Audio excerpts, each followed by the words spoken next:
ನಮಸ್ಕಾರ.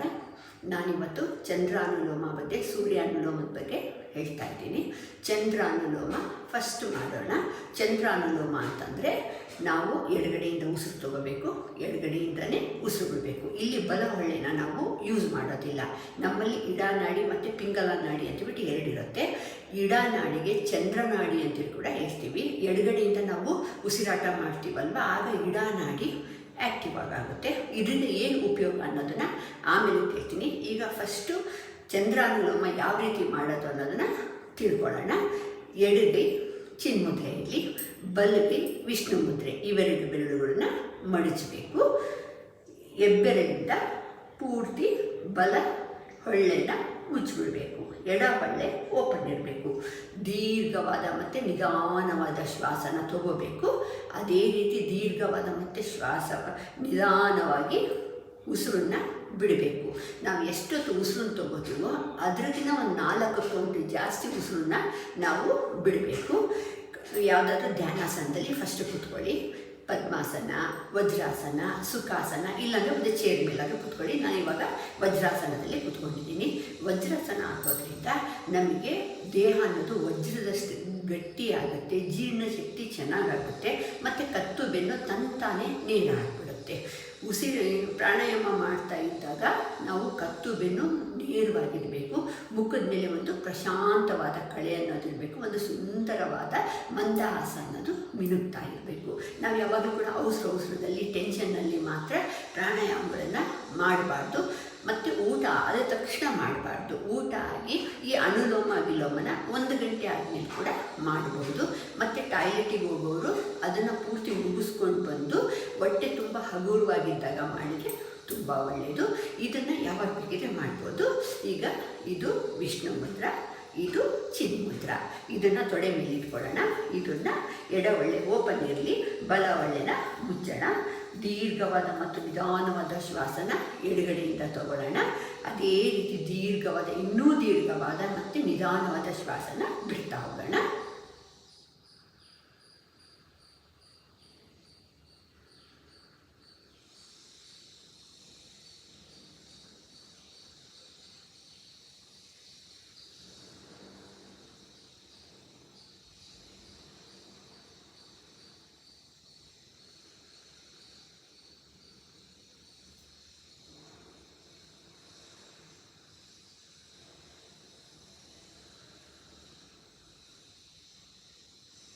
ಇದೇ ರೀತಿ ಈ ಕ್ರಿಯೆನ ಮುಂದುವರಿಸ್ತಾ ಹೋಗಿ ನಾವು ಆರಾಮವಾಗಿ ಯಾವುದೇ ಶ್ರಮ ಇಲ್ಲದೆ 15ರಿಂದ 20 ಉಸಿರನ್ನ ತೊಗೊಂಡ್ಬಿಟ್ಟು ಉಸಿರನ್ನ ಬಿಡ್ಬೋದು. ಪ್ರಾಕ್ಟೀಸ್ ಆದಂಗೆಲ್ಲ ಜಾಸ್ತಿ ಮಾಡ್ಬೋದು. ಮೊದಲು ಒಂದು 5-6ಗೆ ಸಾಕು ಅನಿಸುತ್ತೆ. ಆಮೇಲೆ ಬರ್ತಾ ನಾವು ಆ ಕೌಂಟನ್ನ ಜಾಸ್ತಿ ಮಾಡ್ಕೋಬೋದು. ಇದೇ ರೀತಿ ಸ್ವಲ್ಪ ಹೊತ್ತು ಮತ್ತು 1-2-3 ಆರಾಮಾದ ಸಾಧಾರಣ ಉಸಿರಾಟ ಮಾಡಿಬಿಟ್ಟು ಮತ್ತೆ ಕಂಟಿನ್ಯೂ ಮಾಡಿ. 2ರಿಂದ 3 ಸತಿ ಯಾವುದೇ ಪ್ರಾಣಾಯಾಮ ಆಗಲಿ ಕನಿಷ್ಠ ಪಕ್ಷ 5 ನಿಮಿಷನಾದರೂ ನಾವು ಕಂಟಿನ್ಯೂಸ್ ಆಗಿ ಮಾಡಿದರೆ ಅದರ ಫಲ ನಿಮಗೆ ಸಾಕಷ್ಟು ಸಿಕ್ಕುತ್ತೆ. ಇದನ್ನು ಮಾಡೋದ್ರಿಂದ ಏನಪ್ಪ ಲಾಭ ಅಂತಂದರೆ, ಈಗ ಅದ್ರಿಗಿಂತ ಮೊದಲು ಇವಾಗ ನಾವು ದೀರ್ಘವಾದ ನಿಧಾನವಾದ ಶ್ವಾಸ ತಗೋತೀವಿ. ಎಷ್ಟು ದೀರ್ಘ ಮತ್ತು ನಿಧಾನವಾದ ಶ್ವಾಸ ತಗೋಬೇಕು ಅಂತಂದರೆ ಪಕ್ಕದಲ್ಲಿರೋರಿಗೂ ಕೂಡ ಆ ಶ್ವಾಸದ ಶಬ್ದ ಅನ್ನೋದು ಕೇಳಬಾರ್ದು. ಅಷ್ಟು ನಿಧಾನವಾಗಿ ತಗೋಬೇಕು. ನಾವು ಉಸಿರನ್ನು ತಗೊಂಡಾಗ ನಮ್ಮ ಹೊಟ್ಟೆ ಅನ್ನೋದು ಉಬ್ಬಬೇಕು. ಅಂದರೆ ಹೊಟ್ಟೆ ತುಂಬ ಗಾಳಿನ ತುಂಬ್ಕೋಬೇಕು. ಉಸಿರನ್ನು ಬಿಡ್ತಾ ಇದ್ದಾಗ ಹೊಟ್ಟೆನ ಒಳಗಡೆ ಇಳ್ಕೋಬೇಕು. ದೇಹದಲ್ಲಿರೋ ಅಂಥ ಯೂಸ್ ಮಾಡಿದ ಗಾಳಿನೆಲ್ಲ ನಾವು ಸಂಪೂರ್ಣವಾಗಿ ಹೊರಗಡೆ ಹಾಕಬೇಕು. ಇದರಿಂದ ಏನಪ್ಪ ಆಗುತ್ತೆ ಅಂತಂದರೆ ಎದೆ ಮತ್ತು ಹೊಟ್ಟೆಯ ಮಧ್ಯ ಒಪ್ಪೆ ಅಂತೇಳ್ಬಿಟ್ಟು ಇರುತ್ತೆ, ಡಯಾಫ್ರಾಮ್ ಅಂತೇಳ್ಬಿಟ್ಟು ಹೇಳ್ತೀವಿ. ಇದಕ್ಕೆ ಡಯಾಫ್ರಾಮ್ ಉಸಿರಾಟ ಅಂತೇಳ್ಬಿಟ್ಟು ಹೇಳ್ತೀವಿ. ಆ ಒಪ್ಪೆ ಅನ್ನೋದು ಹೊಟ್ಟೆ ಈ ಥರ ಉಬ್ಬಿಸಲು ಒಪ್ಪೆ ಕೆಳಗಡೆ ಜಗ್ಗುತ್ತೆ. ಶ್ವಾಸಕೋಶಕ್ಕೆ ಸಾಕಷ್ಟು ಜಾಗ ಸಿಕ್ಕುತ್ತೆ. ಅದು ಶ್ವಾಸನ ಆದಷ್ಟು ಕೂಡ ಶ್ವಾಸಕೋಶದ ತುಂಬ ಎಷ್ಟಾಗುತ್ತೋ ಅಷ್ಟು ಶ್ವಾಸನ ತುಂಬಿಟ್ಕೊಳ್ಳುತ್ತೆ. ತುಂಬಿಟ್ಕೊಂಡ್ಮೇಲೆ ನಾವು ನಿಧಾನವಾಗಿ ಉಸಿರಾಟ ಮಾಡೋದ್ರಿಂದ ಅದು ಗಾಳಿನಲ್ಲಿರುವಂಥ ಆಕ್ಸಿಜನ್ನ ಅಬ್ಸರ್ವ್ ಮಾಡಿಕೊಳ್ಳುತ್ತೆ. ಅಬ್ಸರ್ವ್ ಮಾಡಿಕೊಂಡು ನಮ್ಮ ನಾಡಿಗಳ ಮೂಲಕ ದೇಹದಾದ್ಯಂತ ಆಕ್ಸಿಜನ್ ಸಪ್ಲೈನ ಸಮರ್ಪಕವಾಗಿ ಅದಕ್ಕೆ ಸುಲಭ ಆಗುತ್ತೆ. ಮತ್ತು ನಾವು ಹೊಟ್ಟೆನ ಒಳಗಡೆ ಎಳ್ಕೊಂಡು ಶ್ವಾಸ ಬಿಡೋದ್ರಿಂದ ನಾವು ಯೂಸ್ ಮಾಡಿದ್ದಿರುತ್ತಲ್ವ ಇಂಗಾಲದ ಡೈಆಕ್ಸೈಡ್ ಮಿಶ್ರ ಆಗಿರೋ ಗಾಳಿ, ಅದನ್ನು ನಾವು ಸಂಪೂರ್ಣವಾಗಿ ಹೊರಗಡೆ ಹಾಕ್ತೀವಿ. ಅದ್ರ ಸಲುವಾಗಿ ಉಚ್ಛ್ವಾಸಗಿನ್ನೂ ನಿಶ್ವಾಸ ಅನ್ನೋದು ಇನ್ನೂ ಸ್ವಲ್ಪ ದೀರ್ಘವಾಗಿದ್ದರೆ ಭಾಳ ಒಳ್ಳೆಯದು. ಇದು ಚಂದ್ರಾನುಲೋಮ. ಚಂದ್ರಾನುಲೋಮ ಮಾಡೋದ್ರಿಂದ ಏನಪ್ಪ ಪ್ರಯೋಜನ ಅಂತಂದರೆ, ಒಬ್ಬರು ತುಂಬ ಪೀಚಲು ಹೊದ್ದು ಬಿಟ್ಟಿರ್ತೀವಲ್ಲ, ತುಂಬ ಸಣ್ಣ ಅಂದರೆ ತುಂಬ ಸಣ್ಣ ಇರ್ತಾರೆ, ಅವರು ಸ್ವಲ್ಪ ವೇಟ್ ಗೇಯ್ನ್ ಆಗ್ತಾರೆ, ಸ್ವಲ್ಪ ನಾರ್ಮಲ್ ಮನುಷ್ಯನ ಇದಕ್ಕೆ ಬರ್ತಾರೆ, ಸ್ಟ್ರೆಂತ್ ಜಾಸ್ತಿ ಆಗುತ್ತೆ. ಮತ್ತು ನಾವು ದೀರ್ಘವಾದ ಶ್ವಾಸ ತಗೊಂಡು ದೀರ್ಘವಾದ ಶ್ವಾಸ ಬಿಡೋದ್ರಿಂದ ನಮಗೆ ಉಸಿರಾಟದ ತೊಂದರೆ ಅನ್ನೋದು ಪರಿಹಾರ ಆಗುತ್ತೆ. ಮತ್ತು ಮನಸ್ಸಿನಲ್ಲಿ ಒಬ್ಬರು ತುಂಬ ಎಕ್ಸೈಟ್ಮೆಂಟಲ್ಲಿ ಇರ್ತಾರೆ, ತುಂಬ ಅವಸರ ಮಾಡ್ತಾ ಇರ್ತಾರೆ, ಅಂಥವರು ಸ್ವಲ್ಪ ಕೂಲ್ ಆಗ್ತಾರೆ. ನಾವು ಯಾವಾಗಲೂ ಕೂಡ ಸಮಾಧಾನ ಸ್ಥಿತಿನಲ್ಲಿ ಇರೋದಕ್ಕೆ ಸಹಾಯ ಆಗುತ್ತೆ. ಮತ್ತು ನಮಗೆ ರಕ್ತದ ಒತ್ತಡ ಇದ್ದರೂ ಕೂಡ ಆ ರಕ್ತದ ಒತ್ತಡನ ಕಂಟ್ರೋಲಿಗೆ ತೊಗೊಂಡು ಬರುತ್ತೆ. ರಾತ್ರಿ ಹೊತ್ತು ಒಳ್ಳೆಯ ನಿದ್ದೆ ಬರುತ್ತೆ. ಅದರ ಸಲುವಾಗಿ ನಾವು ಬೇಗ ಊಟ ಮಾಡಿದರೆ ಮಲಗೋಗಿನ್ನ ಮುಂಚೆ ಇದನ್ನು ಮಾಡುವುದು. ತುಂಬ ದಪ್ಪ ಇರ್ತಾರಲ್ವ, ಅಂಥವ್ರು ಇದನ್ನು ಮಾಡದೇ ಇದ್ರೇ ಒಳ್ಳೆಯದು. ಈಗ ಸೂರ್ಯಾನುಲೋಮ ಹೋಗೋಣ.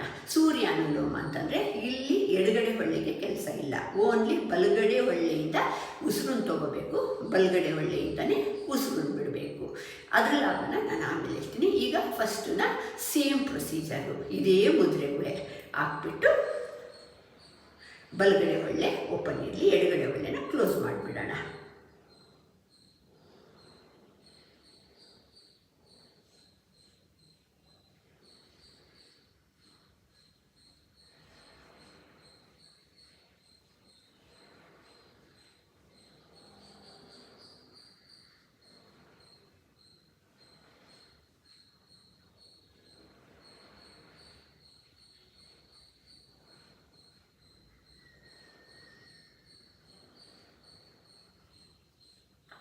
ಇದೇ ರೀತಿ ಈ ಕ್ರಿಯೆನ ಮುಂದುವರಿಸ್ಕೊಂಡೋಗಿ.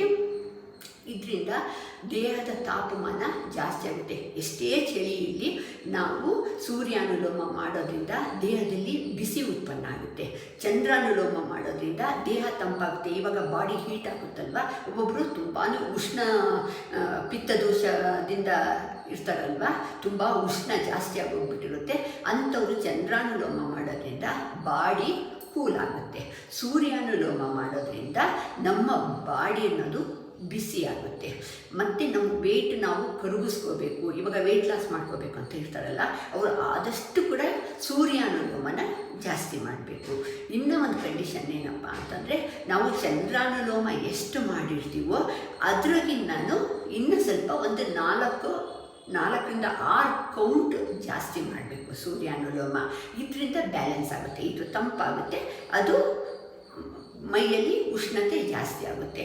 ಇದು ಕೂಡ ಸೇಮ್ ಬೆನಿಫಿಟೇ ಕೊಡುತ್ತೆ. ಇವಾಗ ಚಂದ್ರಾನುಲೋಮ ಯಾವ ರೀತಿನೋ ಅದೇ ರೀತಿ ಸೂರ್ಯಾನುಲೋಮ ಒಳ್ಳೆಯ ನಿದ್ದೆ ಬರುತ್ತೆ, ಉಸಿರಾಟದ ತೊಂದರೆ ಇದ್ದರೆ ನಿವಾರಣೆ ಮಾಡುತ್ತೆ, BP ಕಂಟ್ರೋಲ್ ಮಾಡುತ್ತೆ, ಒಳ್ಳೆಯ ನಿದ್ದೆ ಮಾಡೋದಕ್ಕೆ ಸಹಾಯ ಆಗುತ್ತೆ, ಶ್ವಾಸಕೋಶದ ಸಾಮರ್ಥ್ಯ ಅನ್ನೋದು ಹೆಚ್ಚಿಸುತ್ತೆ ನಮಗೆ.